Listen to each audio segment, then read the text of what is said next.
Are you ready for candid, unbiased reviews, real-world test drives? Yeah, that means there's no test track here. And more?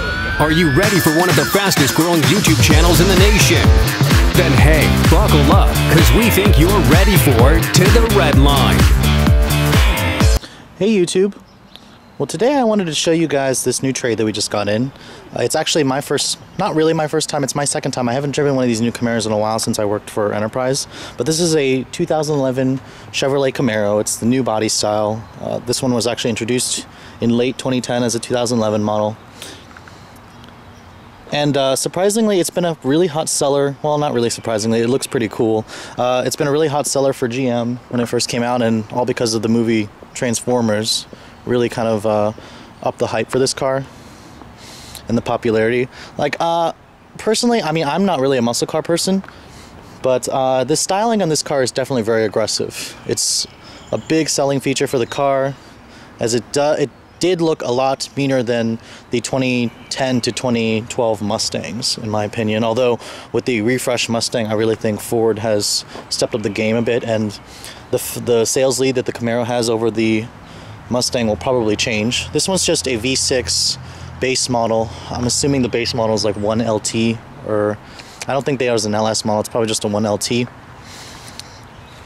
But it has a pretty menacing front end, especially I've seen some SS models with the HID headlights with the halo rings around them. They look really, really good.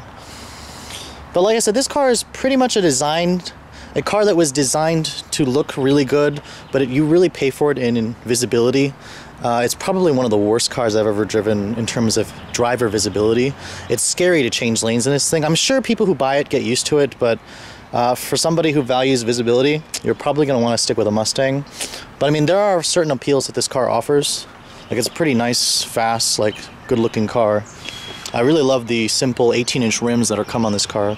They look better than the stock 17s on a Mustang. Coming into the interior, it's got that traditional GM or chime, whatever. The headroom in here is pretty tight. I'm about 5'7", and you can see my head is almost touching the ceiling. So I'm surprised people who are over 6 foot can drive this car. I'll show you guys the startup really quick.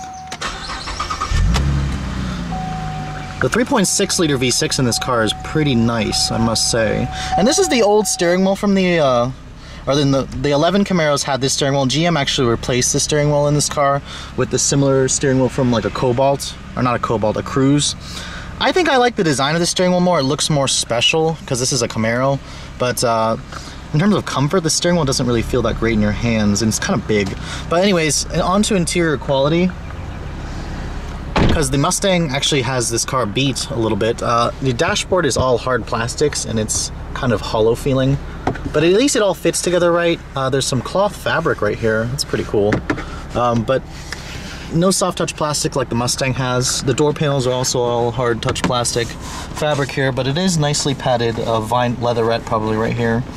The windows, automatic driver up and down, and the windows are already tinted on this particular model. Passenger is also automatic, up and down as well. This car does give you a 6-speed automatic transmission with manual mode with paddle shifters. The paddle shifters, they look like you hit them from here, but there's actually a little button that you push right there that engages the paddle shifters. It's kind of just got a standard GM sound system in here, nothing too special.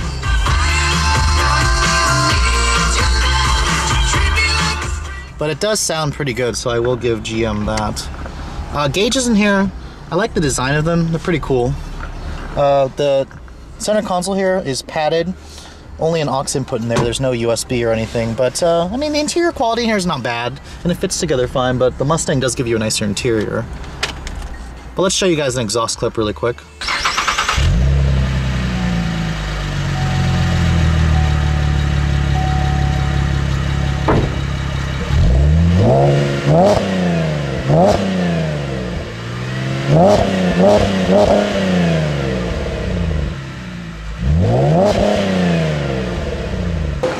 It's got a pretty mean exhaust, and anyways, let's show you guys the engine. This car actually does have an aftermarket remote start system.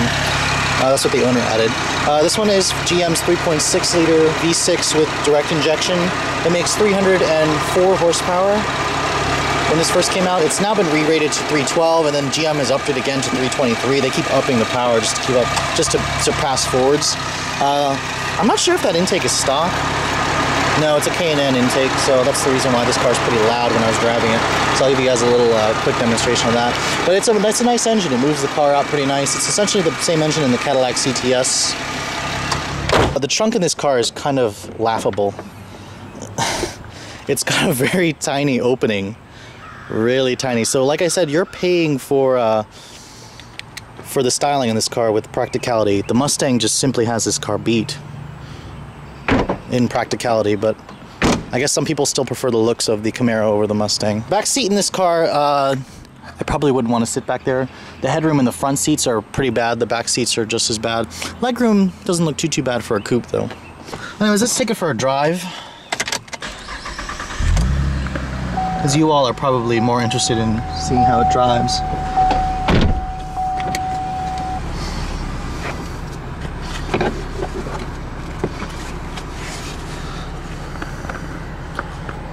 Like typical GMs, it has the OnStar, and nice that it has an auto-dimming, it looks like it has an auto-dimming rearview mirror. I'm not entirely sure. But let me turn the AC down just a tad. Let's take it for a quick spin.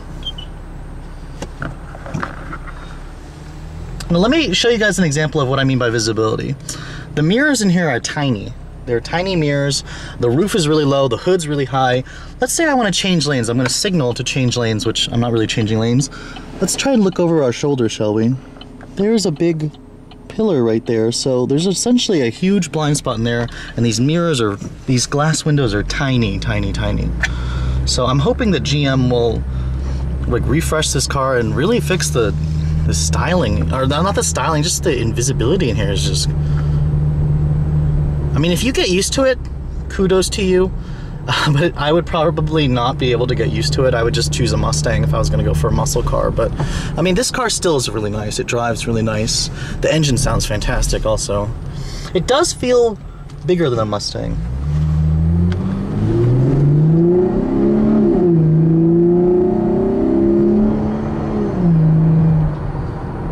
Hear that intake, but man, is this car really nice. The 6-speed automatic is smooth, responsive, it shifts strongly. It's a good match for the V6, although I would love to drive this car with a stick.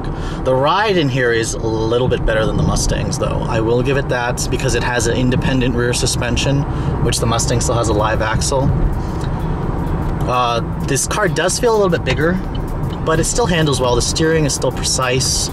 Still gives you good feedback, but this car is much better on the highway, so I can see why people still will choose it. The Challenger, I'm assuming, is even better on the highway.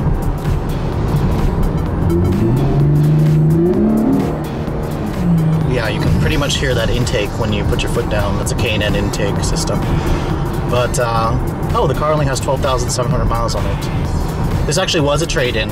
I will point that out. Yeah, they actually traded in for an Explorer. They need more space. But anyways, guys, if you're in the market for a Camaro, I'm not going to personally say which one is better. But I mean, I have my preferences, but they're both great muscle cars. But thanks for watching, guys. Have a great day.